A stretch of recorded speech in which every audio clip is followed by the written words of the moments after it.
Chapter 1. When strength runs out, there comes a moment when strength stops answering you. Not the kind of tired that sleep can fix, not the kind of exhaustion a break can cure. This is deeper. This is a kind of weariness that settles into your spirit, the kind that whispers, you can't keep doing this. You've been strong for too long. Strong for your family. Strong for people who never noticed the cost. Strong while bleeding silently. And now, you're empty. This is where most people break. But this is also where Scripture speaks. The Lord is my strength and my shield. Psalm 28-7, not a suggestion, not a metaphor, a lifeline. Chapter 2. The myth of self-strength. We are taught to survive alone, push harder, hide weakness, carry the weight without complaint. But self-made strength always collapses under pressure, because human strength has a limit, and life has no mercy for limits. David understood this. He wasn't writing poetry from comfort. He was writing from caves, from betrayal, from nights hunted by enemies and haunted by fear. And he didn't say, the Lord gives me strength when I ask. He said, the Lord is my strength. Meaning when David had nothing left, God didn't supplement him. God replaced him. Chapter 3. When God becomes your strength, there is a moment in every believer's life when pride finally breaks. When you stop saying, I've got this, and you start saying, God, I don't. That moment is holy. Because when God becomes your strength, you stop fighting battles in your own power. You stop trying to impress people who can't save you. You stop chasing approval that never satisfies. You lean, and leaning keeps you alive. Scripture says God's power is perfected in weakness, not hidden by it, not delayed by it, perfected. Your weakest moments are the exact place His strength shows up loudest. Chapter 4. The Lord is my shield. Strength keeps you standing, but a shield keeps you alive. David didn't just say God empowers him, he said God protects him. A shield doesn't prevent battle, it absorbs impact.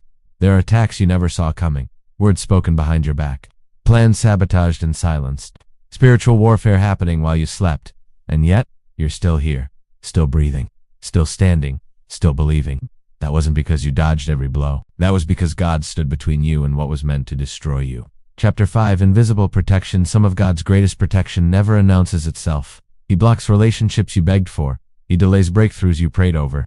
He shuts doors you were convinced were right. And in the moment, it feels cruel. But a shield doesn't always feel like safety. Sometimes it feels like restriction. God sees arrows. You don't. Traps you can't detect. Outcomes you're not ready for. Would you call rejection? He calls rescue. Would you call delay? He calls mercy. Would you call loss? He calls protection. Chapter 6. Trust in the dark. David continues, my heart trusts in Him, and He helps me. Trust is not comfort.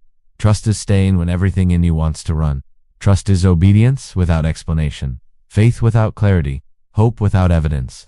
Trust doesn't mean fear disappears. It means fear no longer decides. You trust God not because life makes sense, but because He hasn't failed you yet, and He won't start now. Chapter 7. When help doesn't look like escape, God's help doesn't always arrive as rescue.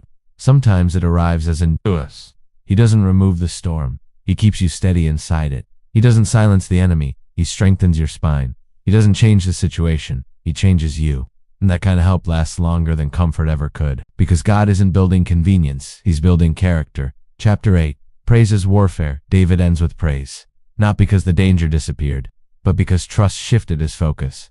Praise is not denial. Praise is defiance. It says, even here, God is still God.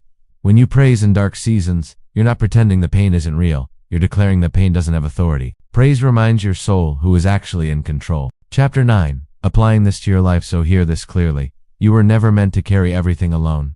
You were never designed to fight every battle by yourself. You were never expected to be strong without rest.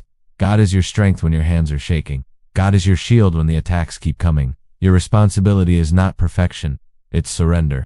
Chapter 10. Final declaration. You may be exhausted, but you are not abandoned. You may be under attack, but you are not exposed. You may feel weak, but God is not. And the same God who shielded David in caves, who strengthened him in fear, who carried him through betrayal, is the same God standing with you now. So say it out loud if you need to. The Lord is my strength. The Lord is my shield. And because of that, you will endure. You will rise. You will not fall.